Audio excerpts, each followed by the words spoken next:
Welcome to Writer Syndrome, podcast about writing from start to finish. This episode, we're getting into backstory. I'm Russ Capasso. Joining me as always is Tim Letney. Tim, what's your backstory? I have a tragic backstory. All right, let's skip to chapter 2. I'm already bored. Bored, skip ahead. Don't read that book. So yeah, backstory. What a fun topic, and getting into research of this was kind of fun. And I think you and I both had a similar feeling as we started getting into research. It's like, we did this wrong, didn't we? I can't say that I did it all wrong, but I was definitely reading through some of the resources that you had shared, and I was like, oh, I messed that up. Or like at moments. Yeah. Like, I think it's like for me, I can still go back and fix it. So it's not necessarily unfixable right now, but there's some instances where, and we can get into them, where I definitely dipped into backstory maybe a little too soon. So I think there's a couple parts to this. So why don't we first go into like what is backstory, and then we'll get into kind of our own experience with it, and then we can also talk about then kind of like the mechanics of it and whatever we found through our research and what we've learned. So, yeah. And I'd love to talk about too, like in that section, some examples, because I've got some that really come to mind of books that I've read recently that do it absolutely wonderfully, and some that do it kind of ham-fistedly and take you completely out of it. So backstory. I mean that's pretty straightforward, right? It's just the history of your character. It's where they came from, kind of outlining. I think it covers everything of like the details of who they are, where they grew up, where they went to school, that sort of stuff, education, but also covers their tics, their fears, and stuff like that. I think it's just that whole everything that's happened to your character up to the point till you introduce them, right? Yeah. And so I'm curious, how much pre-work did you do on your characters? Like, did you fill out character information sheets? You did, right? Because you did the snowflake method at first. Yeah. And I did a lot of prep, because I think early on I was just doing research, and like they're having these profiles of all your characters and whatnot. And it was helpful, I think, to think about that stuff. I also felt really bogged down by it though. And I felt like I kept entering the same stuff for everybody, or, you know what I mean? And it's like, maybe I should just walk outside. Tragic backstory. Yeah. It's like, does everyone have this tragic backstory? Like, can't they just be normal people who grew up somewhere? It's like, maybe I should really go outside and walk around and just like, not creepily, but, look at people and be like, all right, people are different. I think that's the author's way. Yeah, people are different, But yeah, no, I filled out, I had all the worksheets and stuff like this. And I filled them out for all my characters, and they were constantly getting updated even as I was writing, which I think is important again, right? That's the thing where like, even as you're writing, if something comes up, it's okay to change that stuff. Don't let it sit in stone. But I think it was important to have some of that basic information down, especially when you introduce a character and you want to drop some description of what they look like and stuff like that. Not that that's necessarily backstory, but then I started doing it was so much, and like writing out like an entire like history of a character was like, I'm sure it works for some people. For me, it was just, it felt like a lot. I think it's a lot. It felt overwhelming. So I started kind of shortening up, like, okay, what's like their major flaws and stuff like this, but and why are those things exist, and exploring that. And then, some natural bio would come out, but trying to limit it to like just like a paragraph. And then kind of highlighting like their arc from their backstory up to like who they are now was kind of interesting. And are you taking the same process with the new book? Yeah, less on like having all these crazy details filled out, and I think I'm doing a little more exploration as I write. But I definitely have, obviously, I have the basic information, and when I get to a point where I feel like naturally, I'm like, I feel like I need to introduce something about their backstory here. I'll kind of think about it in the moment and kind of then add it to their bio. So yeah, I think I scaled back on filling out all the character forms and all this sort of stuff, just because it just felt so heavy and so.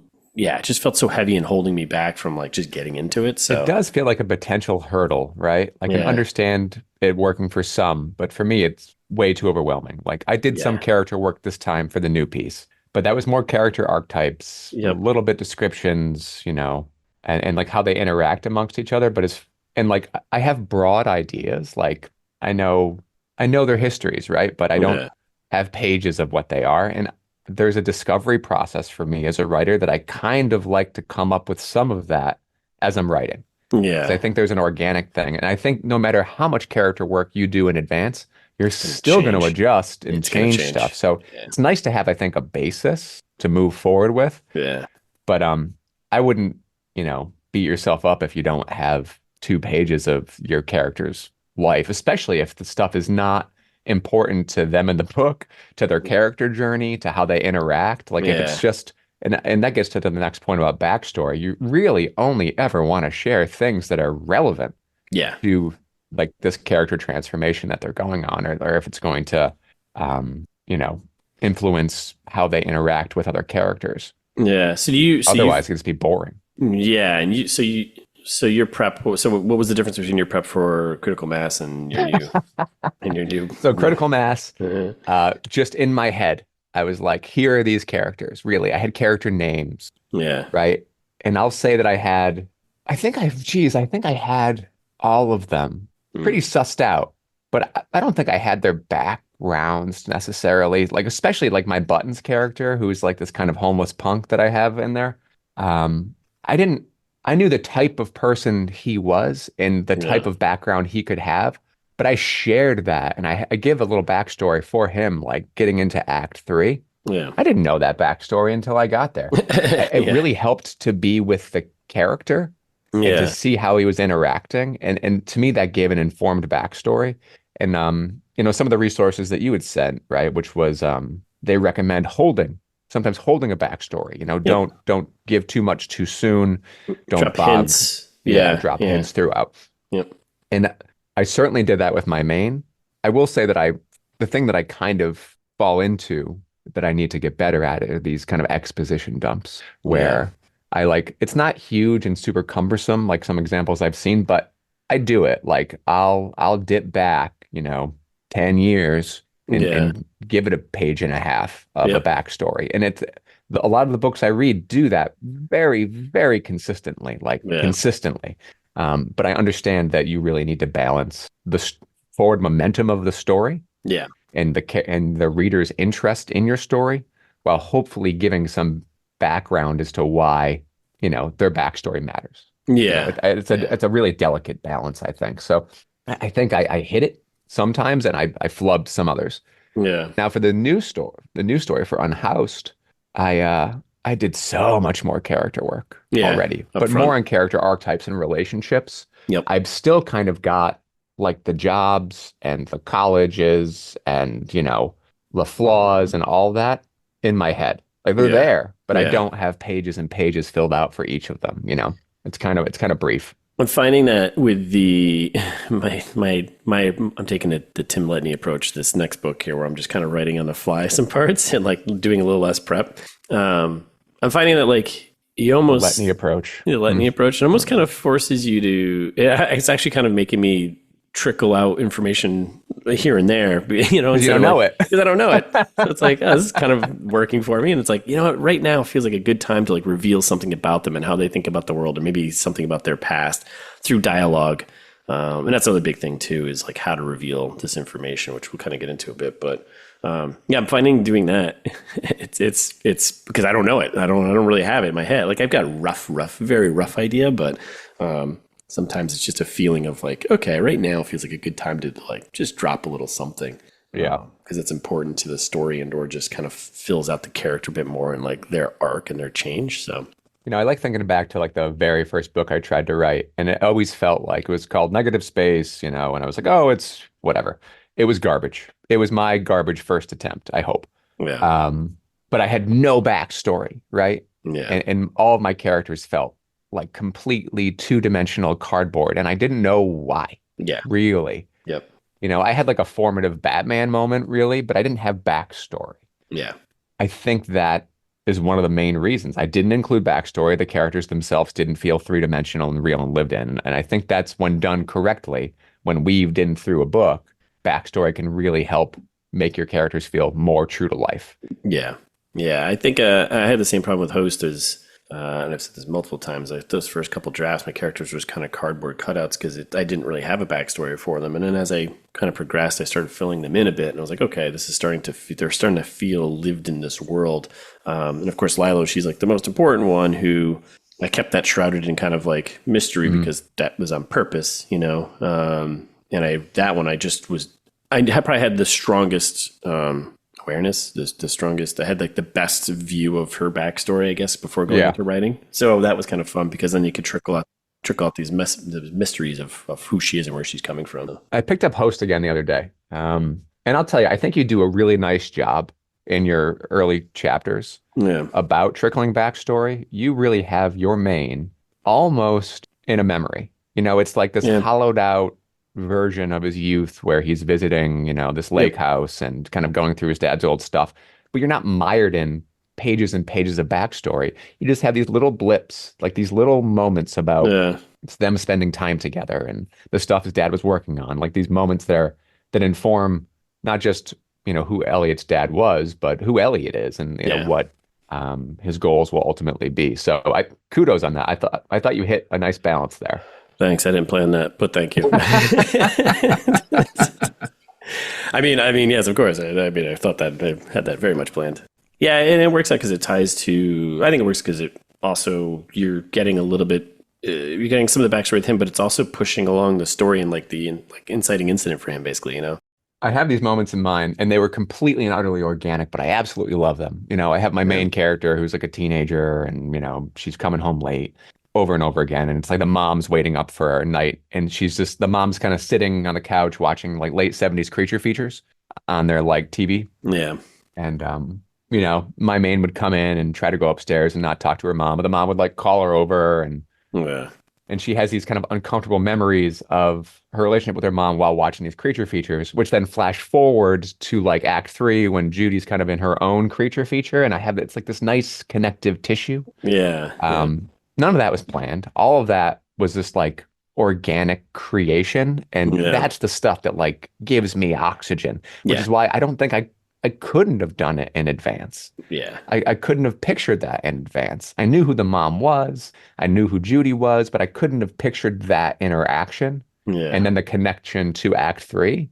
And because I wouldn't have had the foresight to do it. I really, I think, need to, just like how character dialogue comes kind of naturally, I think sometimes my backstories come kind of naturally. Yeah. But there's an example that was really bad with my like B character where I had like a 3-page info dump backstory. Yeah. And it was like, nobody liked it in the beta readers. And I was like, but I like it. Cut it. But it was one of those, like, it was like one of those warnings, like, don't do a big info dump. You're taking your characters out of it. Yeah. So I kept some of it, but I turned it into a conversation where he's sharing a little bit of his background, you know, with the other characters. And I think that was the right approach, as opposed to just completely ripping the reader into the past. Yeah. It stays in the present, and it's just and then it's a dialogue moment instead of a flashback. Yeah, and I think that's a better way of doing it versus having like a narrator just tell, you know, like it's like, again, even this comes back to the, you know, the show don't tell type of thing where you can show this either through dialogue or action of the character and what they're doing. You can hint at who they are and through the resources I was coming across here. That also, it gives you a little bit of, you know, makes scenes dynamic when you have like that coming through dialogue or through action, but it's also like gives the reader like an opportunity to kind of put the puzzle pieces together of who the characters are, which I think makes reading a book interesting, you know, versus having the narrators be like, and he went to this school and blah, blah, blah. I think that's the problem I had with, I'm thinking of, what was the last book I read where I was like, man, there's just so much info dump. Oh, it was The Girl with Dragon Tattoo. And that one was just like dumping all this backstory information for 1 million characters. I was like, what? why are we doing this? Yeah. Yeah, those revealing points. And one of the things that keep coming across is like one of the mistakes a lot of new authors will do is like presenting too much too soon because it's all they have, it's all the work they've done, and they're like, here's all this stuff, and it's like, no, get right into the story, get into the action, get into what's happening, and then trickle that stuff throughout until you need to really reveal something that is actually part of the story and the plot, and maybe the turn of the character's arc or the, you know, the story's twist or something, you know. How do you feel about it? This has happened with a couple of books I'm reading now that I think it really is weaving that tapestry where it's just really chunks. It's like paragraphs of backstory sprinkled throughout a forward-moving narrative. So Yeah. they're just like steps in the past, like very brief memories. Maybe Yep. they last a half page, a page. Um, I think I like that approach, Uh, but I'll say yeah. there can be too much of it. Yes.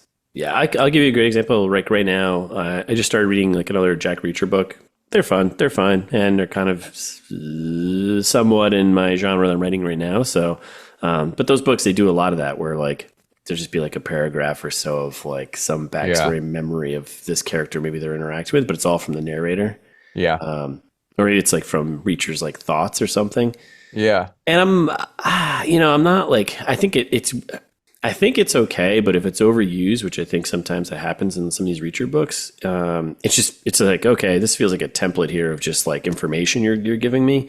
Yeah. And I don't really care. I Yeah. don't think it's important. Like, let's just move on to like the plot and the story you got right now. Like, this is a 400 plus page book. Let's cut this thing down to 350. Unless it's central to the theme, right? Like I'm reading Zero K by Don DeLillo right now, and it's about memory. It's about history. Yeah. Just like Nick Cutter's The Deep. It's Yep. about the past in a way, Yeah. and like losing your grasp on it, or searching it for meaning or something. Yeah. So I think if it's on theme, like Zero K is phenomenal. It's like Yeah. DeLillo's most recent book, and I'm like absolutely astounded. It's one of those books that I look at like, man, I wish I could do this. How do I do this? Yeah. And Yeah. he handles backstory like that in these chunks. As things are moving forward, there's a paragraph or a page that goes. The interesting thing is that it's mostly chronological. Like the backstory is sprinkled throughout. It's not like we go back 10 years and then we go back 15 years. It's like Yeah. it's got its own forward movement. Yeah, I mean, I think I'm fine with it. I think it's just if it just becomes overused as a way to like reveal character information, it's a bit much. And reading through some of these resources, I think there's one. There's writersdigest.com. I pulled up a couple of articles, and it's like one they get into like the too much too soon, which that feels kind of obvious. Like you don't want to just dive into like backstory of the character, like reveal that stuff as it goes. And I would say that for every chapter. Like you don't want to start with backstory, introducing a new character. You don't start with a load of backstory, right? Yeah, and then there was kind of interesting. Someone suggested like just go through and just cut all the backstory out, unless it's actually like once you finish writing, go through and anything that's backstory related. Actually reading it and understanding if it's important to this. Yeah, if it's actually not, necessary. just cut it. Just cut it. Which I was like, smart. that's smart, ruthless, and that's probably a writer being like, oh no, there goes, Yeah, there goes my darlings here. But I think it's important because like at the end of the day, it's about the story and the characters change, and if those things are just derailing from that, then it's not important. So yeah, it's a tough thing to find that. And I think there's an implicit trust the reader will have in the narrator. And I think sometimes backstory kind of seems like I'm explaining to you why they're like they are, like the way they are. But you might not need to do that necessarily, especially if it's not informing a future decision. Like it really, I think, needs to be tied to, just like we talk about with action or romance, or it needs to be tied to the character and the character's journey. Yeah, and if that backstory tees up something like a fear or something, it explains why they're fearful of this thing that then has like a connection to the plot, and the story, like you said, in their change, and like that's called important, and it's a good reveal moment for later on in the story. So I feel like my second book right now, I feel like everything is very not to use an overused Batman term, but everything's very close to the chest. I feel like right now, like all the backstory, I'm not giving away a lot. And even like I'm like in a scene right now where I have three characters who are all in like the same military unit, and they work together in CIA, post days, blah, blah, blah. And they're kind of reuniting after like being away for like a decade or so. Mm-hmm. And even then I'm like, this is a great point for me to like maybe throw in like a little backstory about them and why they're close and maybe why some have changed. But even then I'm like, do I let the reader just kind of fill in some of this based on like the little bits I've said of like them being in the same military unit together? I feel like there's a scene where I drop it, like a character shows a photo to like, cause they're looking for one of their guys here, right? They're one of their friends from one of their military unit. I use the old photo kind of move. So like, someone's like, hey, do you recognize this person in this photo to the left, right? And it's like an old photo of them back in the military. And I feel like something like that is just enough to be like, okay, they were all in a military unit. They were all really close friends, and they were close enough where this guy still has a photo of them, right? So like, is that enough? Is that enough backstory to like know like their history, that they're tight, and like, will that help kind of what's going to happen and set up the next couple scenes when they aren't getting along? And so I don't know. I think stuff like that's kind of fun. But I'm trying to be careful of not doing too much, because I could dive into that for like 100 pages and like it's kind of useless, I think, Yeah, it's interesting, man. When you think about backstory, you begin to see it. I mean, it's such a huge tool. It's such a large part of so many books. Yeah. And it's one of those potential pitfalls too. Like, I wouldn't say that Pynchon is, making any mistakes, but I will say that some of his books are really super hard to read because of how he handles backstory. And it's very intentional. Yeah. But you could be like with a character who has a memory of the past, and then in that past there will sometimes be another memory. It's like Inception, and I'm like, where the hell are we? Where are we? That's a lot. Are we still on the plane? Like, yeah, like it's so disorienting. They pull you all the way back intentional, but it's like, oh my God. Yeah, it's really hard to like. It's really, I mean, what King say? You picture the reader like they're walking through quicksand or something. Yeah. You want to make it as easy for them to move forward as possible. Yeah. And because it could be an absolute slog to read stuff if you don't know where you're going. And again, I think we say this all the time too, and it comes back to like your genre too, right? And I feel like all these things we keep talking about all trickle down, kind of like funnel down. It's and how important some pieces might be to even to different genres. And like maybe in the thriller genre, like a lot of them I read, these kind of Jack Reacher type books and the Gray Man and all these books. It's like, yeah, they use it as a way to like show maybe how badass they were, or what they were in, what military unit, all this sort of stuff, and show kind of like research was done. But at the end of the day, I'm like, I don't think this really matters. Like you can cover all this with like one brief little bit, it doesn't need to be constantly reinforced. And sometimes it feels like it's just over researched or just, I don't know. But is that audience expectations? So that's what I was going to say. So like in the genre, I think like that's probably what the audience expects and enjoys. And like that's part of reading those types of books, is getting all those details of what unit they were in and blah, blah, blah, and what they did there. And so I think that's expected and enjoyed by those types of readers. But then you flip over to like a horror, and it's like, that's kind of a different type of backstory you're going to be revealing, right? It's going to be revealing some type of fear maybe, or flaw or something. Well, I mean, all of it should be fears or flaws, but you know what I mean? Like that's going to be the focus maybe. Yep. Yeah. And we always say it, right? Like your character, your main should be the only main. And I think backstory is what firms up that decision. Because sometimes I think folks will have multiple characters and like, oh my God, like who's my main here? Yeah. And I think backstory is one of the tools you can use to really illustrate why your main character is your main character. And I use backstory a lot, I think, for mine to kind of justify that. Yeah, I think I'm running into like, I really, really like the opening to my second book. Like I really, really like it. Yeah. And I'm curious to see what happens. I'm going to leave it. I'm going to leave it as is because I really like it. But after doing this research in the backstory, and the POV is not, it's basically of the antagonist. It's like of the villain kind of. And it's maybe I could tag it as a prologue, and that might like prevent me from this, maybe hole I might put myself into, or storytelling hole. But they get the one chapter and then that's it. And it's just the opening. And it's important to like my main character. And then I've got two main characters. I kind of bounce back and forth, and that's it. Just two all the way through the rest of the entire story. But it's important. Yeah. It's going to be important for the change in the antagonist and in the villain. Can you just call it a prologue and be done with it? I think so. I think that might kind of protect me and just be like, yeah, it's just a prologue. Don't worry about it. The prologue. Yeah. And then I dive right into like my main characters and like starting their threads and where they are. So when I was doing comp research for the most recent book, I'd read a bunch of ghost stories, watched a bunch of like haunted house movies.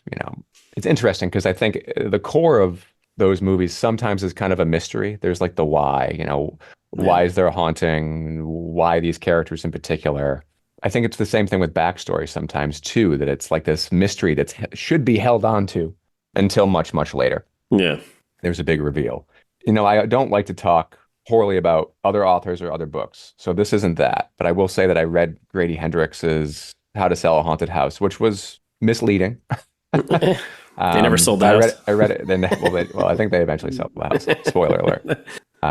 But I mentioned before on the cast that it's a lot about puppets and haunted puppets and possession of puppets and all that stuff.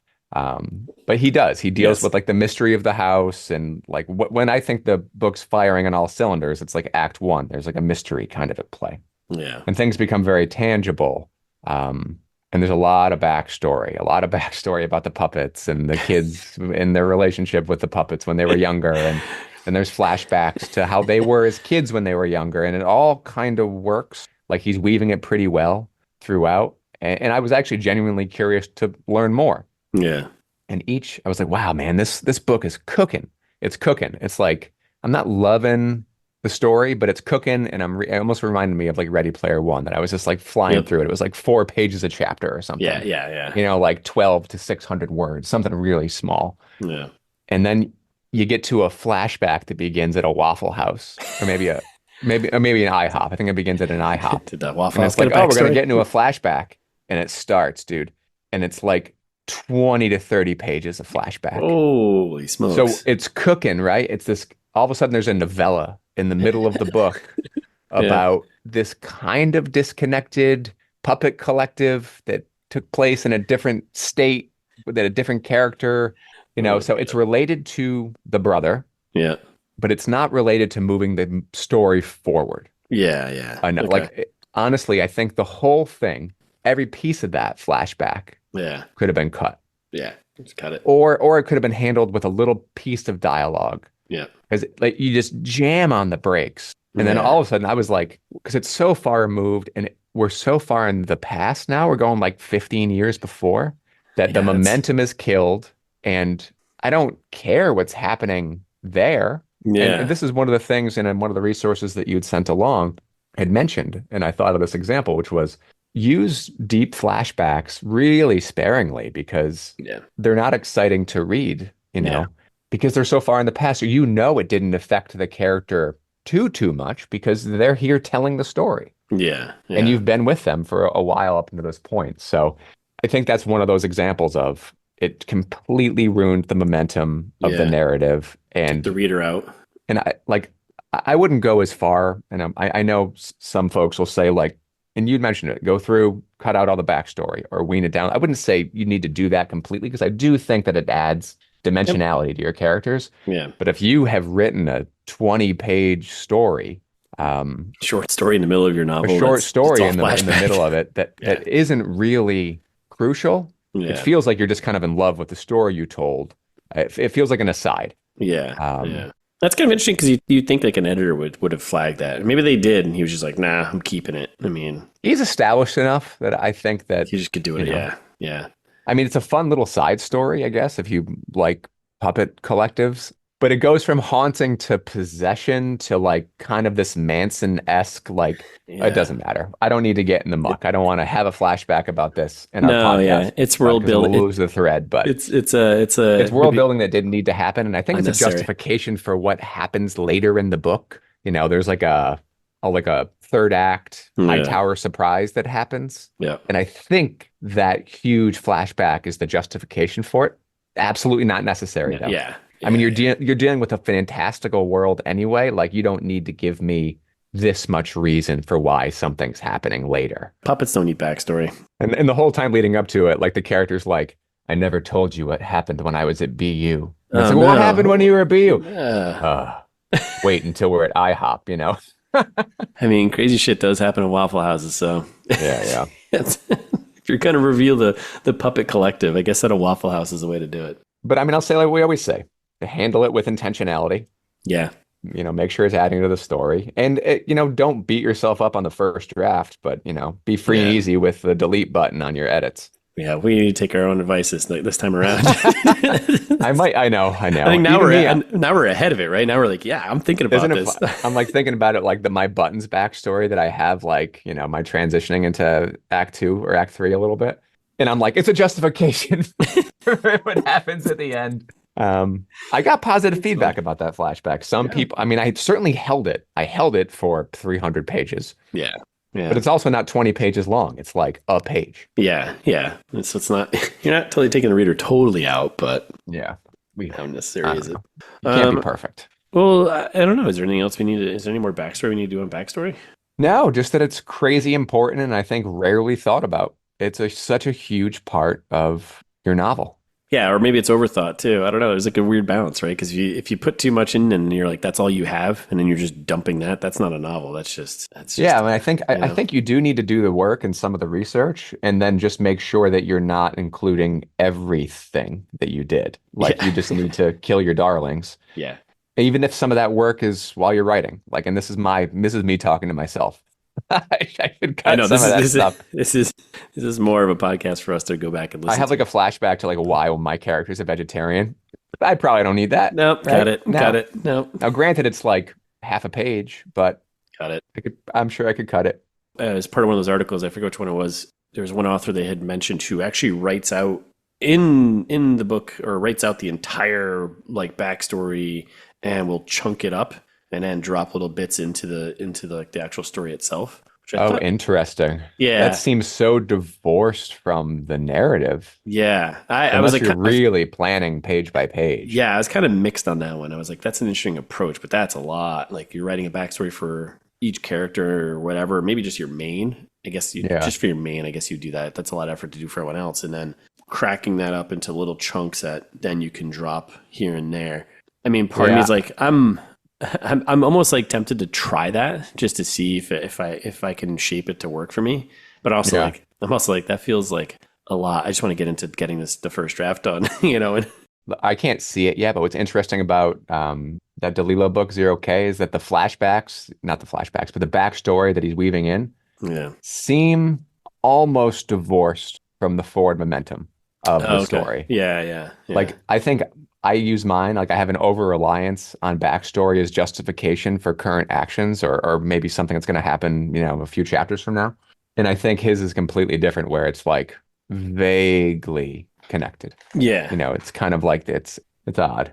Yeah. Yeah. What do you do with yours? I know we're rambling on here, but is yours like a one-to-one? Like this happened in the future or this happened in the present and it's making your character think of the past? Or is it like situational? It's probably more situational.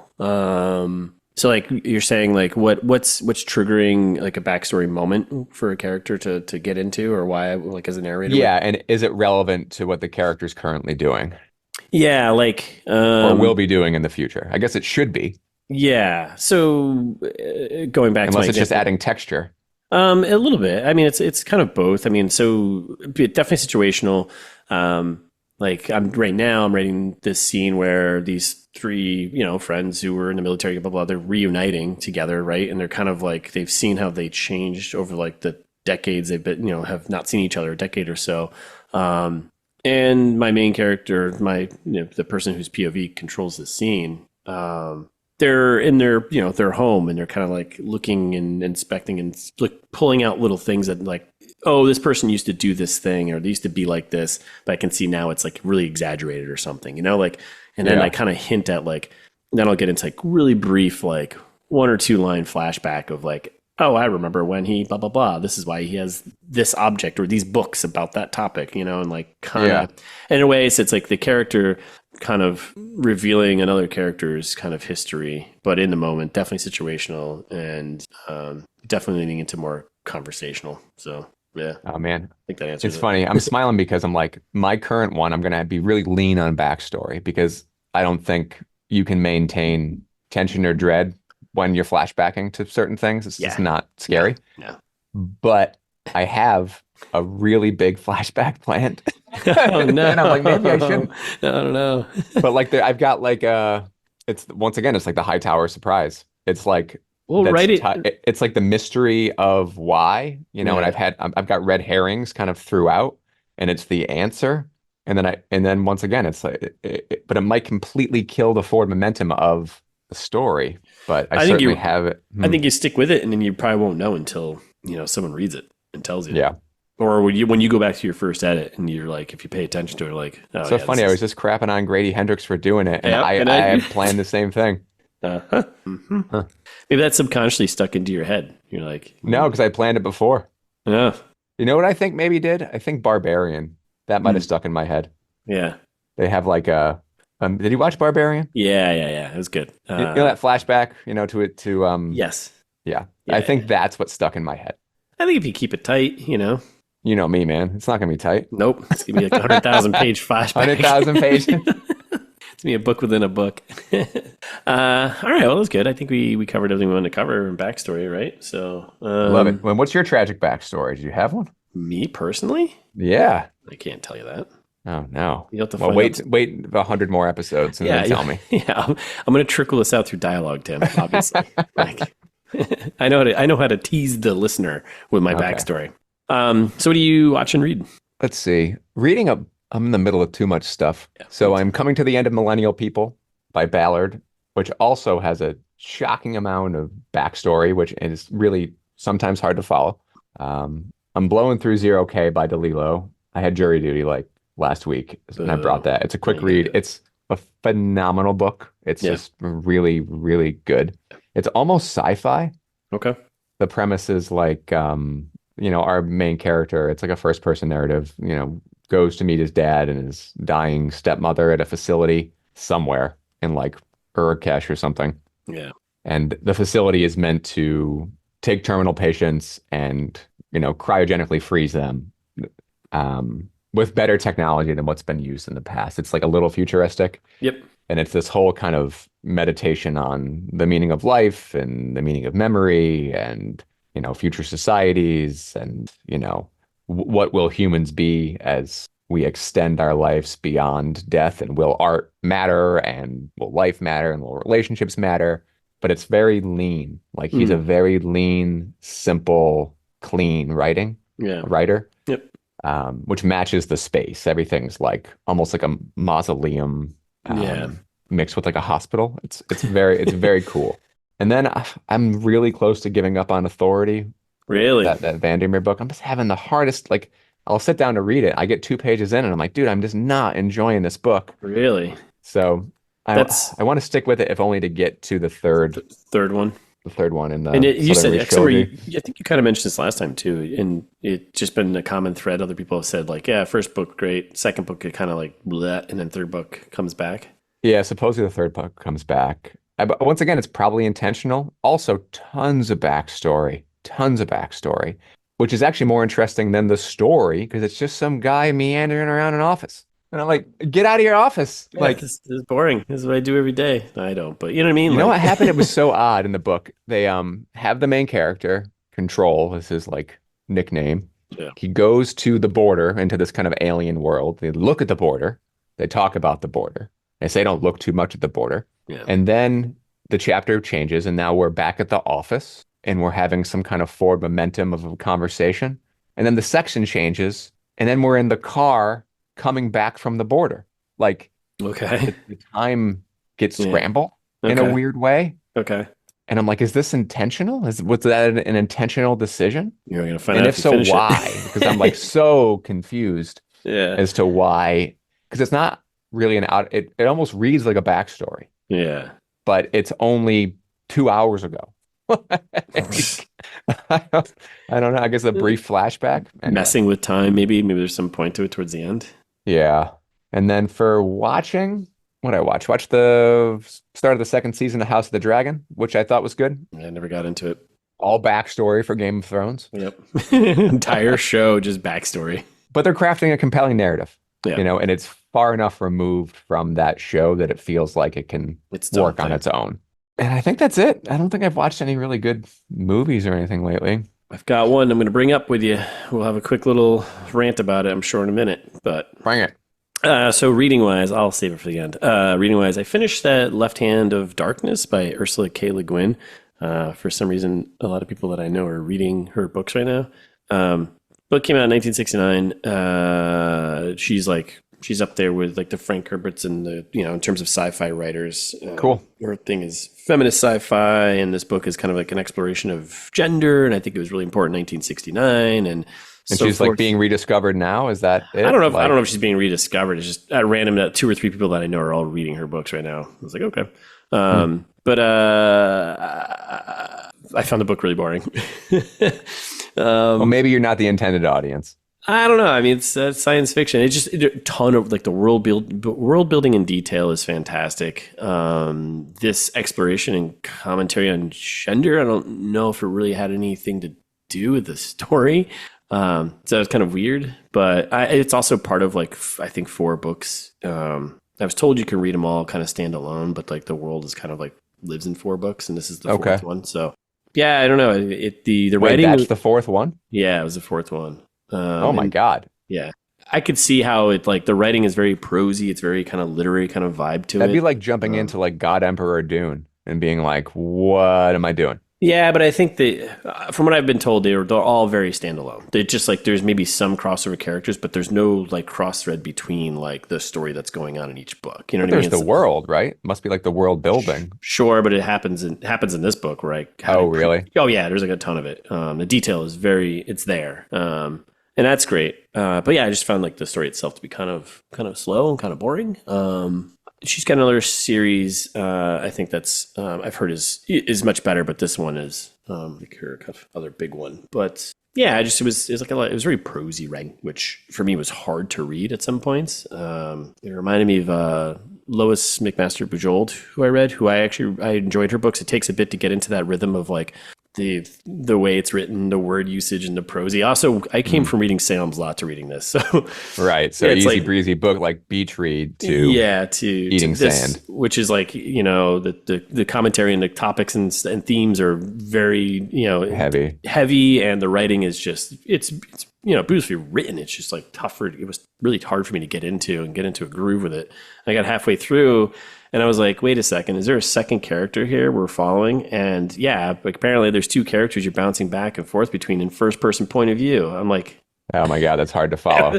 I was like, that's so obnoxious. And it took me halfway through the book to realize that, on top of the fact that I was having a hard time getting into the word choices and like the writing of it and the style.